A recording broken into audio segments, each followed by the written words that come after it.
I had not used my alarm clock in quite some time, but thankfully it still worked. It was Saturday morning and I was awake. I realized what I had done to myself, but dragged myself out of bed trying to think positive. What was I gonna have for breakfast? Was there going to be warm water for my shower? Oh, hello everyone. I am George Schlacek, the one and only. I got right into the story. You may remember from my last episode that I had returned to Veracruz and landed a teaching job. I had no prior teaching experience and was quite nervous about the whole thing. Now I'm going to talk about the whole experience, starting with that fateful first morning on the job. 20 minutes after getting up, I was at the nearby Oxo convenience store, picking up a sandwich and a coffee. It was still very quiet outside in the streets. I was not used to being out and about this early. Since the beginning of my tour, I had usually slept in and completely missed the calm of early mornings. The school was still locked up when I got there, but I wasn't the only one arriving early. A young girl from Canada, out of all places, was already waiting by the door. Minutes later, Lucy, the coordinator, showed up and let us in. It was only around 7:30, but teachers were expected to arrive half an hour early on the first day of classes. We first had a short meeting, and all of a sudden just a few minutes of preparation time remained before the students were let in. My class was an interesting bunch. Some students were teenagers, but I also had a handful of older people in business attire who seemed very serious about perfecting their English. I started the class with an icebreaker activity once again. It was a game that was going to help me remember everyone's names while helping the students to get acquainted with each other. Once I got comfortable speaking in front of the entire class, teaching the lesson plan was actually quite easy. There were unexpected challenges, however. A few of my younger students proved very hard to engage. A guy named Jesus, was much more interested in the girls sitting next to him than the lesson. I tried to ignore the disruptions at first, but then it started to affect other students, and I had to put my foot down and politely threaten dismissal from the class. I made it through the first 4 hours of class quite easily with some minor improvisation. In the end, I was happy with my first day of teaching. At the same time, it was a big relief when it was done. None of my students really had an attention span of 4 hours, so I had explained all the grammar during the first 2, while the latter 2 hours were spent practicing conversation and playing games with small groups. After school, I celebrated with a huge chicken dinner and some corona at one of the fancier local restaurants. I was a real teacher now.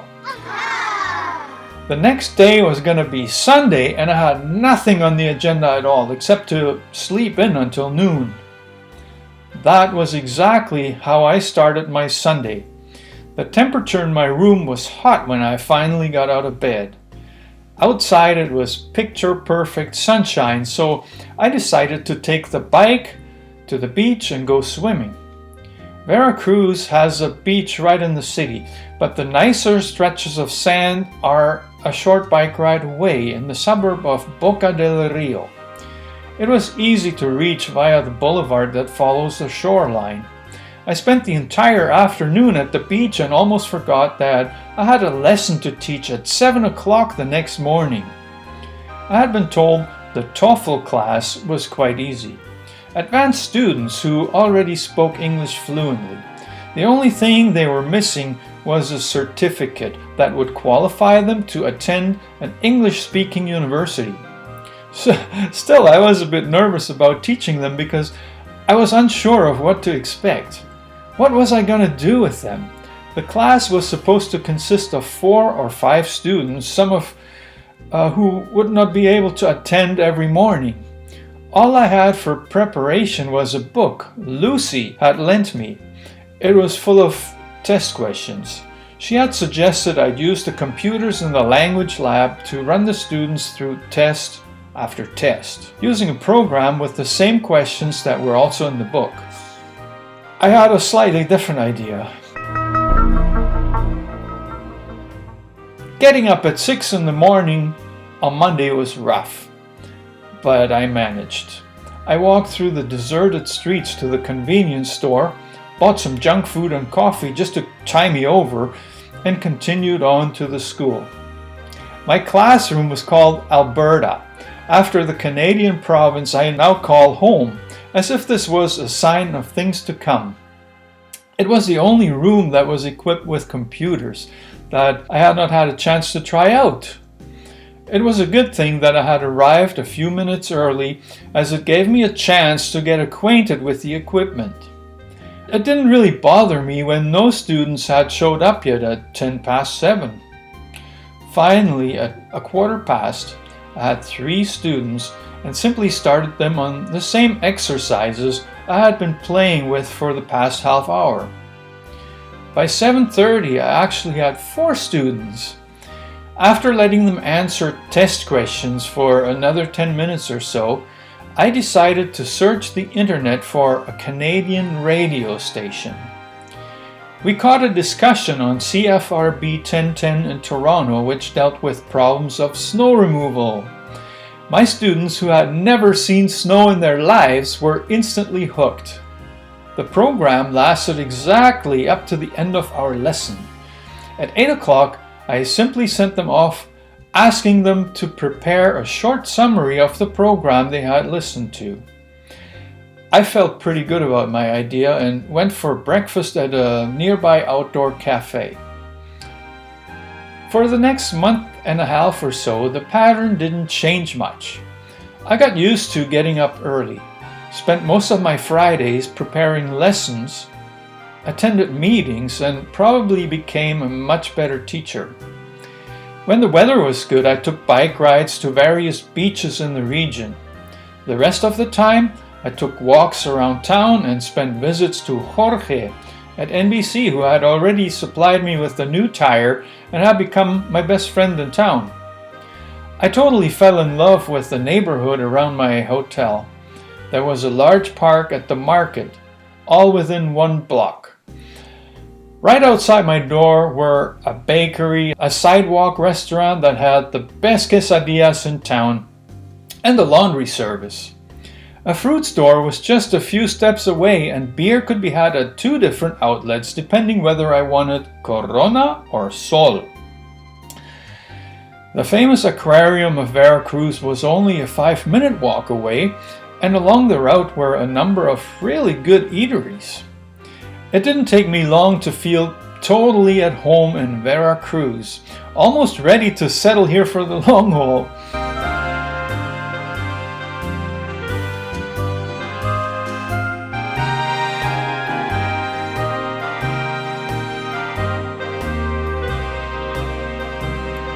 One evening, on one of my walks, I made yet another discovery. Less than a block away from the hotel, I noticed what looked like an open garage door. I walked in and saw that there were people inside working on paintings. At first, nobody paid much attention to me. There were many beautiful paintings on display on the walls, some of which had prices marked beside them. I got a bit lost admiring the pieces when a lady approached me with a big smile and asked if she could help me. That lady's name was Gloria. She was an accomplished artist and was holding workshops here. Right off the bat, Gloria struck me as a passionate woman who was living her dream. She didn't mind my curiosity when I asked her everything that came to mind. By the end of the conversation, I had given her the last 300 pesos in my wallet as tuition for my first month of classes. This was a commitment I hadn't planned for. It was going to affect my routine, Painting class was twice a week in the evenings, Mondays and Fridays, 4 hours each time. It meant that I had to prepare for my Saturday classes by Friday afternoon. I didn't mind any of it, and for the next 2 months I got right into acrylic painting, which came to me quite naturally.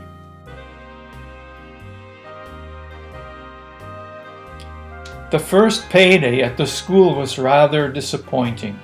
Of course, it was in part because I only taught a total of 9 hours a week, but the pay was the equivalent of just $4 an hour for classroom time. Neither the preparation nor the mandatory meetings were compensated for. When the German teacher, a young guy from Austria, quit his job, I picked up his class as well because I happened to speak German quite well. The class took place Saturday afternoon and gave me some extra paid hours. However, a short time later, I was replaced as the teacher of the morning TOEFL class, which had been my favorite one. My replacement was a local lady whose English was impeccable. What ticked me off about the entire situation, though, was that nobody had bothered telling me until the new teacher herself showed up one morning, 10 minutes after the beginning of the class, to tell me that she had been assigned to take over. I wasn't impressed, but let her teach while I waited around for Lucy, the coordinator, who was due to arrive shortly. Lucy seemed to be caught off guard when I approached her, even though it would have been her responsibility to inform me of the change. I expressed my disappointment and went home to my room. I had to make a decision.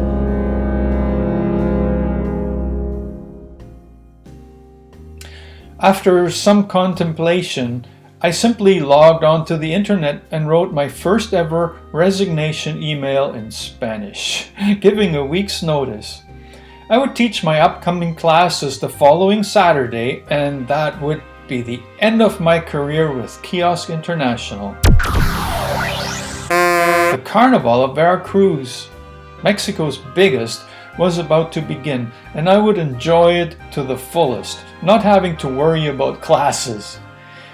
Just in time for the carnival, I had received a message from the Couchsurfers of Veracruz who were organizing a get-together to attend the first parade. It seemed interesting. So I went to join them at the meeting point on the specified evening. A group of about 20 people, a mix of locals and international travelers of all ages, showed up. We hit it off immediately and took over a section of the bleachers that had lined the boulevard as a group of friends. The parade itself beat all my expectations, but the party that followed was even better. I got to meet several people who remain friends to this day. Somehow, we all ended up on the beach at Boca del Rio, drinking beer from the 24-hour OXXO store there. Before we knew it, the sun was rising. I had no responsibilities at all, so it didn't matter when I only returned to my hotel around lunchtime in a condition that could best be described as wasted. The carnival had caused some last-minute changes at the hotel. I had been asked to move to another room so that my regular room could be given to a family of 6. The room I was provided with was much smaller, but for the duration of the celebrations I had to pay triple the regular rate. Of course, I wasn't too happy, but there were simply no other options. Veracruz was packed with tourists from all over Mexico, and I had to consider myself lucky to have a room at all. It was only after I woke up from my long sleep when I realized that the room reeked of sewage. The ceiling fan was out of order, probably intentionally, so the smell couldn't travel through the vent above the door into the lobby. What was I to do? The situation had not bothered me while under the influence, so once again I ventured out into the craziness of the biggest carnival I had ever seen in search of more beer. There are special sales all over town, even outside on the sidewalks. A bottle of more than 1 liter sold for just 16 pesos. That's not even $1.50, and it came with a huge paper cup that fit the entire content. I took advantage and drank way more than I'm even going to admit here, which is why most of the carnival is a bit of a blur.